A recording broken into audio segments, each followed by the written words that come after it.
पर्दे के बारे में जानते हैं। अक्सर ये सवाल किया जाता है हिंदू भाइयों के द्वारा कि मुसलमान बहुत क्रूर है और अपने पत्नियों को और बच्चियों को पर्दे में रखता है। उसके बारे में हम आप बात करते हैं थोड़ा जानकारी के साथ। औरतों के लिए पर्दा। प्रश्न है, इस्लाम औरतों को पर्दे में रखकर उनका अपमान क्यों करता है?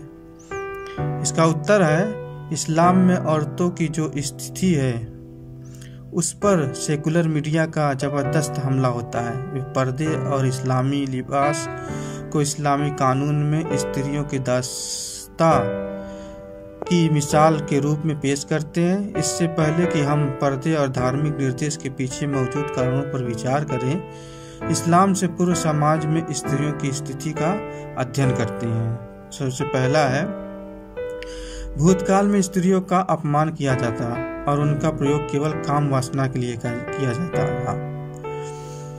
इतिहास के लिए निम्न उदाहरण इस तथ्य की पूर्ण रूप से व्याख्या करते हैं कि आदिकाल की सभ्यता में औरतों का स्थान इस सीमा तक गिरा हुआ था कि उनको प्राथमिक मानव सम्मान तक नहीं दिया जाता था।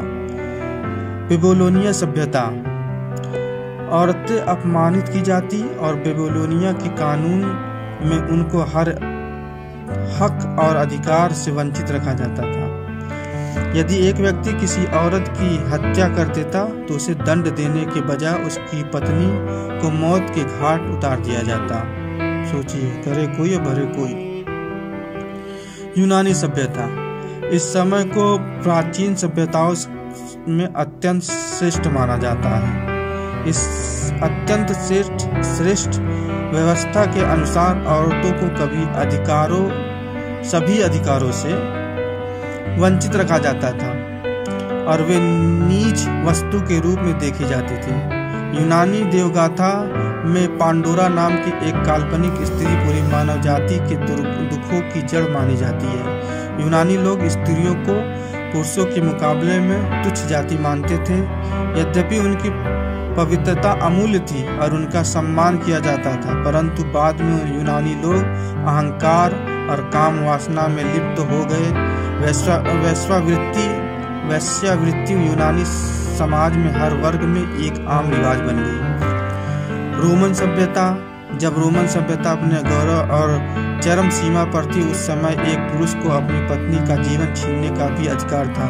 वेश्यावृत्ति और नग्नता रोमन वासियों में आम थी। मिस्री सभ्यता। मिस्री लोग स्त्रियों में शैतान का रूप मानते थे। इस्लाम से पहले का अरब। इस्लाम से पहले अरब में औरतों को नीच माना जाता और जब कभी किसी लड़की का जन्म होता तो आमतौर पर उसे जीवित दफन कर दिया जाता था। इस्लाम में औरतों को ऊपर उठाया और उनको बराबरी का दर्जा दिया और वह उनसे अपेक्षा करता है कि वे अपना स्तर बनाए रखें। इस्लाम ने औरतों को ऊपर उठाया और लगभग 1400 साल पहले ही उनके अधिकार उनको दे दिए और यह उनसे अपेक्षा करता है कि अपने स्तर को बनाए रखिए। पुरुषों के लिए भी पर्दा बताया गया है दीन इस्लाम में। आमतौर पर लोग यह समझते हैं कि पर्दे का संबंध केवल स्त्रियों से है। हालांकि पवित्र कुरान में अल्लाह ने औरतों से पहले मर्दों के पर्दे का वर्णन किया है। ईमान वालों से कह दो कि वे अपनी नजरें नीची रखें और अपनी पाक दामिनी की सुरक्षा करें, वह उनको अधिक पवित्र बनाएगा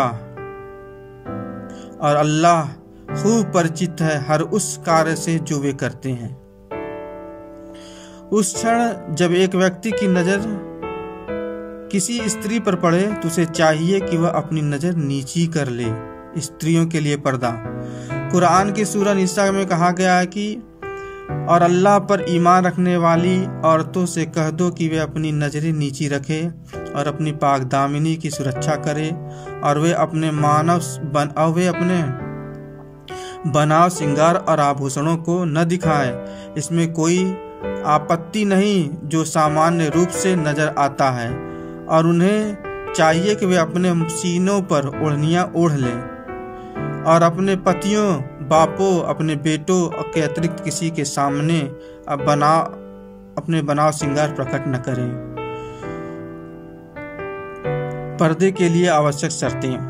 पवित्र कुरान और हदीस पैगंबर के कथन के अनुसार पर्दे के लिए निम्नलिखित 6 बातों का ध्यान देना आवश्यक है। पहला, शरीर का पर्दा है जिसे ढका जाना चाहिए। यह पुरुष और स्त्री के लिए भिन्न है। पुरुष के लिए नाभ यानी नाभि से लेकर घुटने तक ढकना आवश्यक है और स्त्री के लिए चेहरे और हाथों की कलाई छोड़कर पूरी शरीर को ढकना आवश्यक है। यद्यपि चाहे तो खुले हिस्से को भी छिपा सकती है। इस्लाम में कुछ आलिम इस बात पर जोर देते हैं कि चेहरा और हाथ भी पर्दे का आवश्यक हिस्सा है। अन्य बातें ऐसी हैं जो स्त्री एक पुरुष के लिए सामान्य है। धारण किया गया वस्त्र ढीला हो और वह शरीर के अंगों को प्रकट न करे। धारण किया गया वस्त्र पारदर्शी न हो, कोई शरीर के भीतरी हिस्से न देख सके। पहना हुआ वस्त्र भड़कीला न हो, विपरीत लिंग और आकर्षित करे। पहना हुआ वस्त्र विपरीत लिंग से न मिलता हो। धारण किया गया वस्त्र ऐसा नहीं होना चाहिए कि जो किसी विशेष गैर मुस्लिम धर्म को चिन्हित करता हो और उस धर्म का प्रतीक हो। पर्दा दूसरी चीजों के साथ इंसान के व्यवहार और आचरण का भी पता देता है। आगे आप लोगों को बताएंगे इसके पर्दे के बारे में, काफी लंबा है, इतना ही आप लोग जान लें। अगर आप लोग की मर्जी रही, आप लोग चाहेंगे तो आगे भी बात करेंगे। बहुत ज़रूरी चीज़ें हैं जो हम सबको जानना चाहिए। हम लोग टाइम नहीं निकालते हैं थोड़ा सा जो अच्छी जानकारी है उसके लिए। चलिए, अगर अच्छा लगे तो लाइक करें।